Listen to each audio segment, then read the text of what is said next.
해마다 여름이 되면 교회 학교를 경험했던 세대들, 특별히 저도 그랬지만은 여기 많은 분들이 그랬을 텐데 70년대, 80년대 혹은 그 이전 교회 학교에 경험이 있으신 분들은 대부분 여름이면 교회에서 살다시피 했었지요. 기억이 나세요? 교회에서 성경학교 하면 성경학교에서 계속해서 머물러 있었고, 교회에서 수련회를 한다고 하면 수련회 하는데 계속해서 머물러 있었습니다. 뿐만 아닙니다. 여름뿐만이 아니라 제 어린 시절을 생각을 해보면 중고등학교 시절 해마다 했던 문학의 밤, 추수감사 행사, 성탄 행사, 어찌 그리 교회에서 많은 행사들이 질비하게 기다리고 있든지 교회에서 참 많이 살다시피 했다, 그런 생각이 들어요. 공부는 뒷전이었고 그렇게 중고등학교의 시간을 많이 보냈던 것 같습니다. 그런데 시간이 지나서 하나님의 은혜로 대학을 갔어요. 대학을 가고 청년이 되니까 그 어릴 적에 중고등부 그때의 시절이 또 떠올라요. 그래서 교사로 청년인데 섬기기도 했었고, 보조교사가 되어서 7월 달부터 열심히 또 교사로 섬기다가 8월 달에 되면 또 청년수련회 또 가고, 제 어릴 적의 기억이 좀 그렇습니다. 그렇게 중학교, 고등학교, 또 청년 시절까지 다 보냈는데 정말로 그때 철없는 의미 없는 시간이었는가? 그건 정말로 아니었어요. 그 시간에 우리 하나님의 그 은혜가 무엇인지 가랑비에 어쩌듯이 젖어들었었고, 하나님을 경험했었고, 하나님의 놀라우신 그 사랑, 은혜가 여러분들도 아직도 그 마음속에 남아있지 않으십니까? 저는 그렇거든요. 이제는요, 어느덧 세월이 참 많이 흘렀고 환경이 그때랑은 너무나 많이 바뀌어져 버렸습니다. 너무나도 잘 먹고 잘 사는 그런 시대가 되어서 그런지 모르겠지만, 여름이 되면요, 여름 사역하는 게 예전하고는 풍경이 많이 달라졌어요. 요새는 수련회 한다, 여름 성경학교 한다 하면은 환경이 어떠냐, 내 자녀들 보낼만 하냐, 여러 가지 것들을 막 따집니다.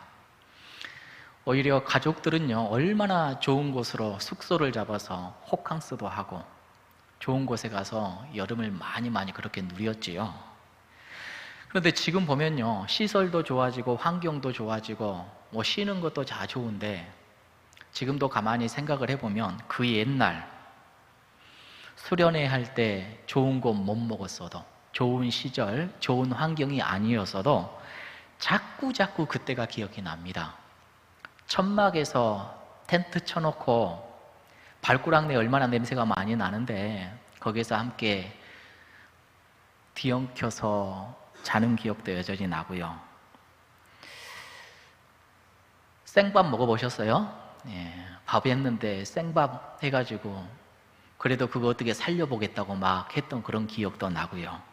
캠프파이어 했던 그런 기억도 납니다.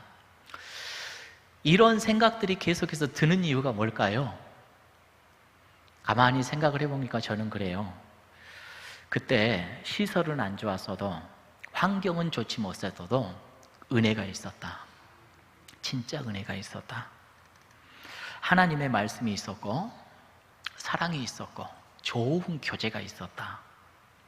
근데 오늘 우리 어린 아이들에게 이런 것들이 경험되었으면 좋겠다, 그런 생각이 드는데 참 이전하고는 많이 환경이 달라져 버렸습니다. 어쨌든지 변함없이 올해도 여름이 다가왔습니다. 이제 우리 교사 선생님들, 또 우리 자녀들 은혜 받는 그 시간이 다가왔습니다. 아무튼 우리는 최선을 다해서 어린 심령들이 우리 예수 경험할 수 있도록, 하나님 앞에 엎드릴 수 있도록, 예배하는 방법을 깨닫고 예배하는 그 능력의 사람이 될 수 있도록 우리는 세워내야 됩니다. 자, 오늘 주신 말씀을 보면요, 우리 예수님이 하나님의 말씀을 참 사랑했고 사모했던 장면을 우리가 보게 됩니다. 어떤 목사님이 이 장면을 보면서 그렇게 이야기를 하더라고요. 예수님의 여름 성경학교, 예수님의 수련회, 이렇게 표현, 참 적절하게 표현 잘하셨다, 그런 생각이 들었는데, 우리 예수님께서 부모와 함께 유월절을 지키기 위하여서 예루살렘으로 가셨지요. 그때가 우리 예수님 12살 때, 지금 나이로 하면 몇 학년이죠? 거의 한 6학년쯤 되는 그런 나이였던 것 같아요. 이전까지는 부모님이 데리고 가지 않았습니다. 왜냐하면 이 어린 나이에서는 예루살렘으로 올라갈 수가 없었거든요. 이제 사람 구실을 할 수 있는 그 기준이 그 정도 나이였는데, 이제 예수님을 데리고 예루살렘에 올라갔던 장면을 오늘 우리가 보게 돼요. 예수님의 마음이 어땠을까요? 처음으로 성전으로 나아가는데 굉장히 설레지 않았을까? 이 어린 예수의 마음에는요, 이제 아마 그때로부터 시작해가지고 하나님의 아들이라는 정체성이 꽃피우기 시작하는 그러한 때이지 않았나. 하나님의 아들이라는 정체성을 가지고 또 설렘을 가지고 예루살렘으로 올라갔습니다.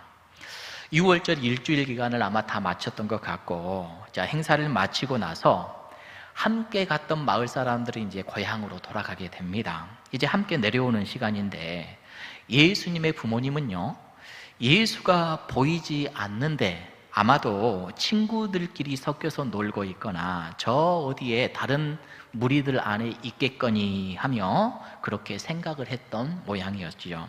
자, 그런데 하루 길쯤이나 와버렸어요. 하루 길쯤 와서 돌아보니까 얘가 사라져버린 겁니다. 얼마나 놀랐겠어요. 부모의 입장에서 야당법석이 났을 겁니다. 우리 말씀 44절, 45절을 우리 함께 읽어봅니다. 시작.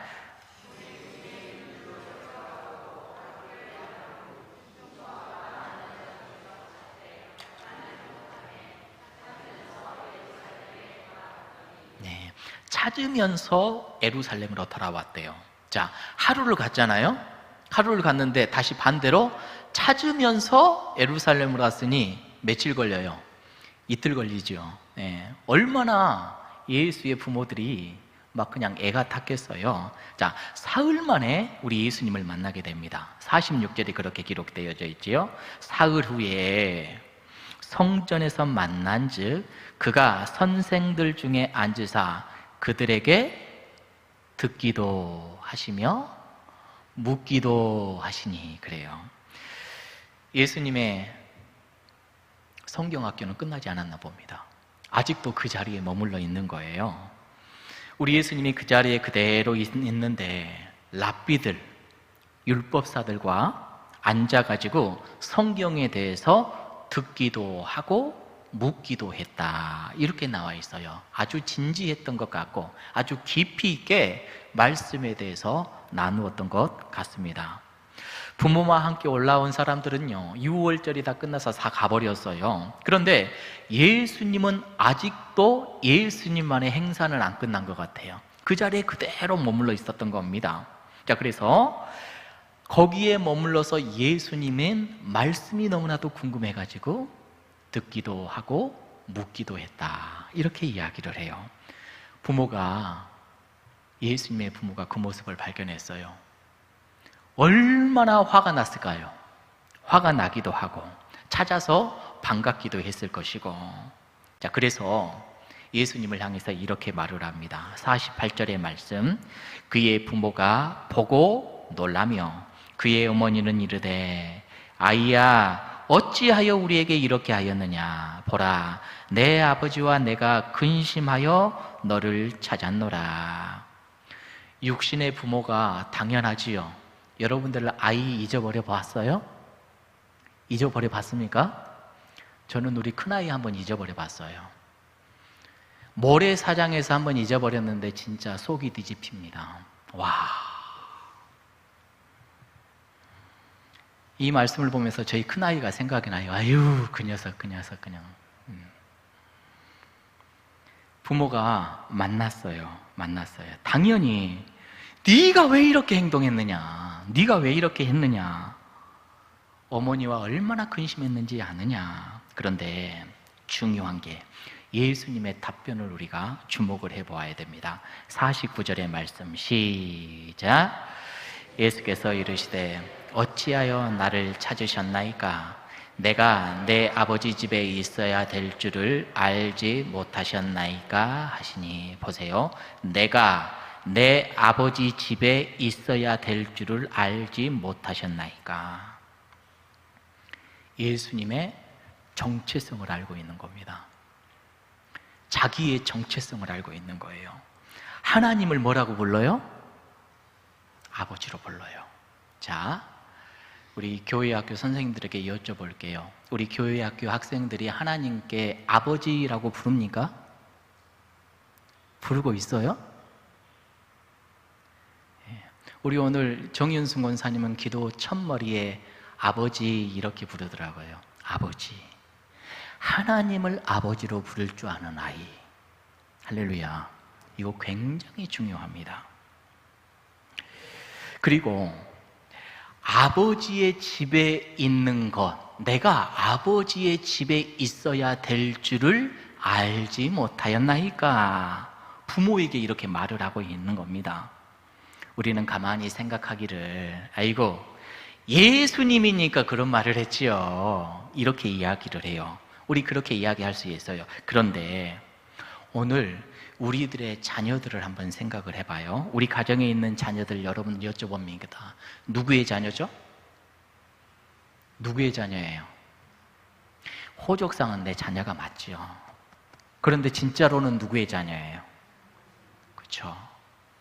우리 아이들의 정체성도 하나님을 아버지라고 부르는, 하나님을 아버지라고 부르는 그러한 하나님의 자녀라는 것을 여기에서 분명히 우리들에게 가르쳐주고 있는 겁니다. 여러분, 가만히 따지고 들어가면 정말 우리가 하나님의 백성이라면요, 내가 내 자녀들을 양육하고 있는 부모라 할지라도 내 자녀를 정말로 진짜로 아버지인 하나님과 연결시켜 줄 수 있어야 됩니다. 이걸 못하면 안 돼요. 우리 자녀와 하늘 아버지를 연결을 시켜주고 내 자녀가 하늘 아버지를 진짜 아버지로 부를 수 있도록 우리가 우리 자녀들을 이끌어내고 자리매김해 주는 것이 부모의 역할, 교사의 역할. 이걸 우리가 잊지 말았으면 좋겠어요. 이것도 교회의 역할인 것이지요. 자, 그렇게 되면요, 그 아버지의 집, 하나님의 집, 그 집에 우리 자녀가 있어야 되는 게 맞습니까? 틀립니까? 맞지요. 우리의 자녀 손주들은 주님의 집에, 진짜 하늘 아버지의 집에 있어야 될 줄로 믿습니다. 그게 바로 우리 교회 공동체인 겁니다. 하나님의 말씀을 배우는 것이고 그 말씀을 배우는 곳에서 듣기도 하고 묻기도 하는 것, 이게 얼마나 중요한지 몰라요. 근데 마치 우리 자녀가 자기 소유인 것처럼 생각을 한단 말이죠. 저도 교회 학교 전도사 시절 때, 부목사 시절 때 많이 이렇게 사역을 해보았지요. 여름 성경학교 하니 보내주십시오, 수련회 하니 보내주십시오 하면 어떤 부모님들은요, 마치 무슨 자기가 선심 쓰는 것처럼 안 되는데 그냥 어쩔 수 없이 부탁하니까 보내는 것이라고 하면서 이렇게 하는 경우도 가끔씩 있어요. 아니, 우리 아이가 지금 고3이고 우리 아이가 지금 중3이고 우리 아이가 지금 공부해야 되는데 지금 거기 안전해요?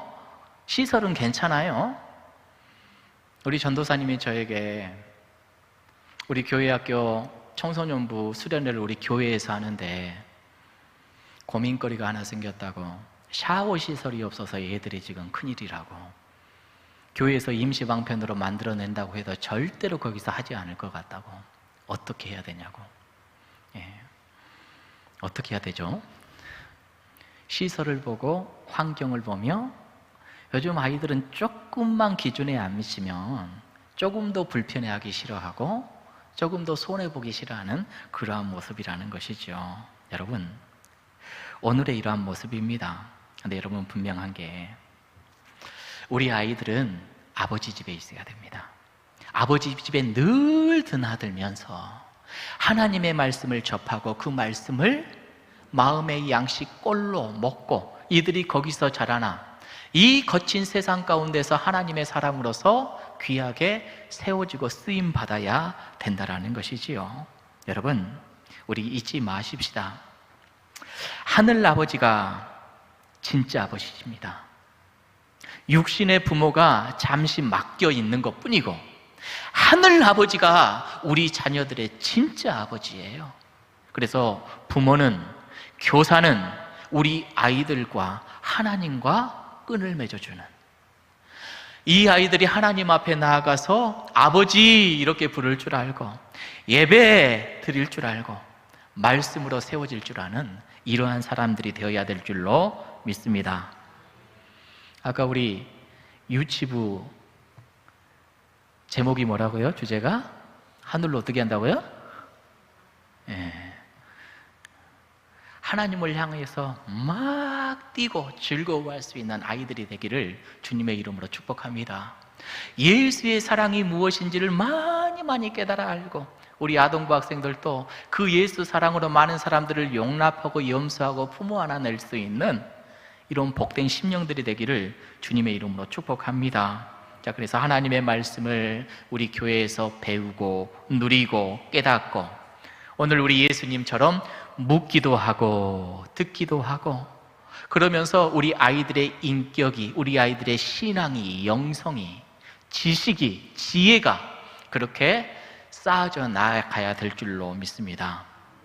교회는, 우리 교회는, 특별히 우리 교사 선생님들은 우리 교회를 믿고 자녀들을 맡기잖아요. 맡기니까 진실로 우리 아이들이 복음을 접할 줄 알 수 있도록, 접하도록 지금부터 이제 영적인 전쟁입니다. 전쟁이에요. 수련회 앞두고 있는데, 성경학교 앞두고 있는데 기도하는 것은 필수이고요. 매일매일 앞에서 이끄는 지도교육자한테 제가 뭘 해야 될까요? 제가 어떤 거 해야 될까요? 제가 뭘 섬기면 되겠습니까? 나에게 무슨 일이 없어. 내가 무슨 일을 해야 돼. 이런 마음이 충만하기를 간절히 원합니다.